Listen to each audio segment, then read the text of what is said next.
So, I oftentimes go to movies with very low expectations because I see movies so you don't have to. And in this case, I went and saw the latest Hunger Games film starring everybody's favorite actress, well, at least right now. And while she is a contributing factor to the plot of the film, she is in no way the lead. She's a co-lead and she's in the film quite a bit, but she somehow manages not to be terribly annoying. But we'll get to all that in just a minute. If you want to know more about Hunger Games, the Ballad of Songbirds and Snakes and Airplanes and Lenny Bruce is Not Afraid, stick around. Here we go! So let's start here. The film is okay. It's not great and it's not terrible. I went in there with very low expectations. In fact, I pretty much had decided that this was not going to work for me. The film wasn't made for me. It probably wasn't made for most of you. It's made for a very specific audience that is now aged into this film. Believe it or not, that's something that surprised me. Early on, and I'm saying positive things here, early on I identified that this wasn't the same film being made the same way to appeal to the same audience, because that audience grew up. So the film had to be self-aware. The writer had to be self-aware, director had to be self-aware. You had to understand where we left off at the Mockingjay Part 2 at the end. Really understand the character of Cornelius Snow. Or Cornelius Snow? I don't know. It's not Cornelius Snow, which is what I thought after the first 4 films, but regardless. This film did grow up, and it told a more sophisticated story than what we seem to find from anything right now. And after, girl power film that I saw last weekend, The Marvels, to seeing, well, somewhat of a girl power film, which it really wasn't, but in some ways it was. This was better, which is hard to say. I can't even believe I'm saying it. The film, from beginning to end, had a point. It had a plot. And there were a few moments of because plot says so. There were a few moments that were nonsensical, which it seems like sometimes with this kind of storytelling, you're going to have to give those conceits up. You're going to have to allow for more than the one ask that you should only ask for once in a film. But this film, again, it is better than it deserves to be. Now, the one thing, and the primary complaint, I want to get this out of the way, it's too long and there's too much music. There was some musical elements in very limited doses from the original film starting back in 2012. But this has a lot of musical elements, and it was definitely trying to take advantage of the one thing that Rachel Zegler does good, which is sing.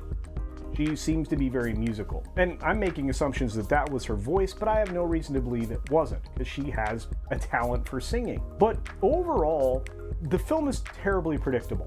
Going in there, inside the first 5 or 10 minutes, you're going to understand all the backgrounds of the characters, you're going to understand all the motivations of the characters, and you're going to understand Cornelius's, I don't know. And you're going to understand why President Snow, which is eventually what he becomes, is the way he is, and that's reinforced at the end of the film. The interesting aspect of it all is that if you were to make some judicious cuts to this film, you could have been out of there inside of 2 hours.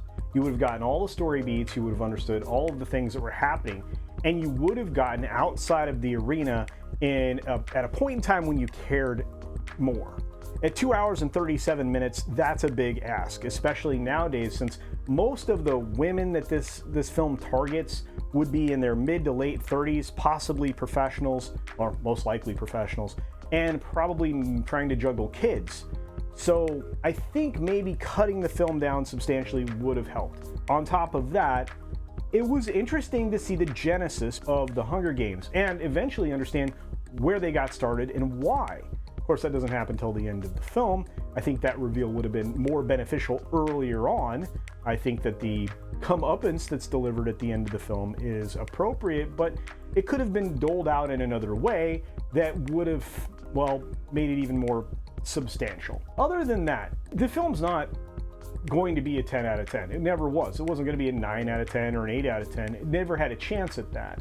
It is still born of YA material, so it still has to have the same kind of a feel to it. And this film does that very well. The acting in this is extraordinary. The gentleman that plays Cornelius Snow does an incredible job. Many of the other players in the game are extraordinary, doing just amazing performances. There seems to be a Down syndrome actor that's involved in this as well that does an amazing job. Everything about this was very well put together.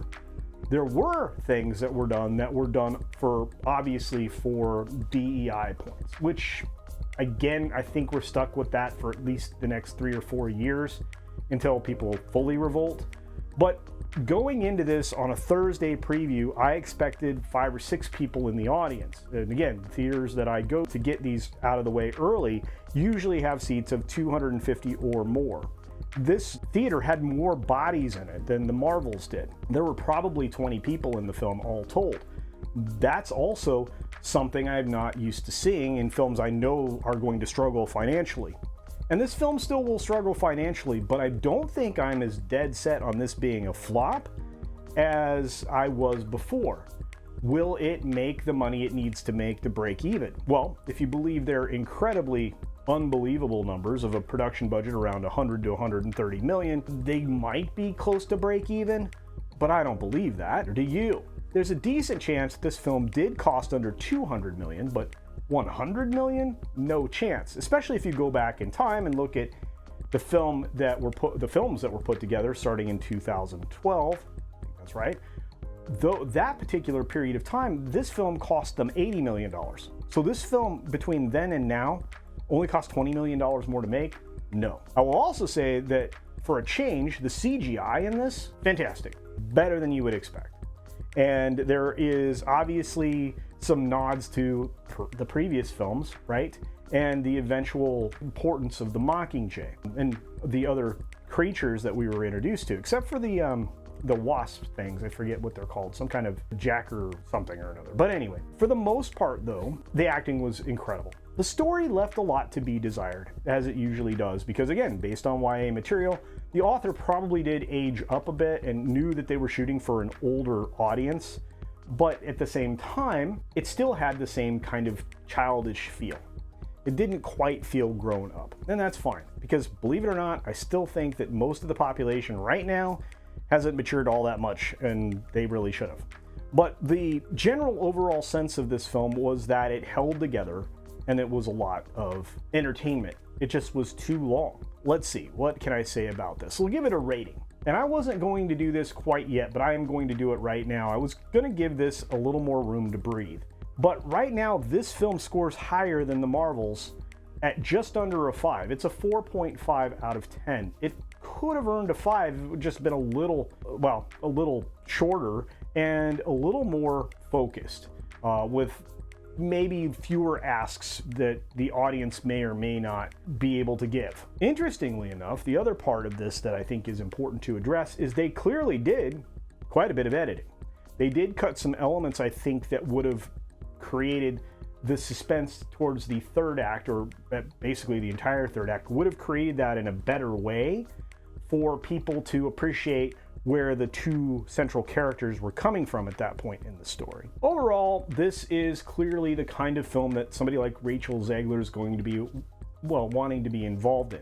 Because even though in her personal life, she desperately wants to cling to another human being as a partner, which she's doing right now, by the way, she really wants to play ladies who don't need no man and are willing to walk away from a relationship. And I'm not going to be spoilery here, so you'll have to find that out for yourself. But back to the score. So 4.5 out of 10. If I were doing it on my 5-star system, it's 2.25 stars. It is not something that you have to willfully avoid, but I don't think it's worth the $12 to $15 a head that you would have to pay to see it. This is something that Lionsgate's going to have to figure out how to sell to some kind of a streaming service or pay cable television channel. And I think that's probably where these kinds of stories in the future are going to have to live. On that note, I saw a movie, so you don't have to. Let me know what you think in the comment section down below. Please hit that like button if you made it all the way through. Even if you didn't, well, then you wouldn't know I'm asking you. Also hit the share button, because sometimes these movie reviews don't get a lot of love from YouTube. I would appreciate your love, as well as a comment, of course. And if you're not subscribed, turn the little red button to gray, please. I really want to get to 15K before the end of the year. That'd be a heck of a holiday gift for me. And on that note, be sure to take care of yourself, take care of others, and until next time, see ya!